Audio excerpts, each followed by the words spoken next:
ஆத்ம வணக்கம். ஆத்மபிதா சுவாமி சிவானந்த பரமஹம்சர் அவர்கள் அருளிய தத்துவமசி.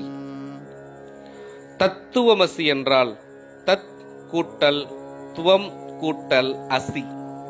தத் என்றால் பிரம்மம், துவம் என்பது நீ, அதாவது ந என்பது சூன்யம், ஈ என்பது சக்தியும், அதாவது தானாயிருக்கின்ற சக்தி தன்னிலிருந்து வெளியினுள் சலித்து பரவி நசித்துக் கொண்டிருக்கிற மனசக்தி.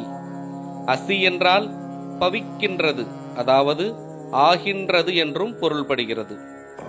தத்துவமசி என்பது தத் என்னும் பிரம்மத்திலிருந்து துவம், அதாவது நீ எனும் மனசக்தி வெளியினுள்ளில் பரவி நானாவிதமாக சலித்துக் கொண்டிருப்பது சலிக்காமல் பிரம்மத்தில் லயித்திருக்கின்ற நிலைமையாகும்.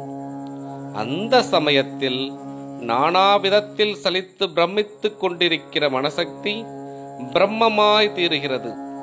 அப்பொழுது தத்துவமசி என்கிற தியானமோ தியானிப்பதற்கு மற்றொன்றோ இல்லை. ஆத்ம வணக்கம்.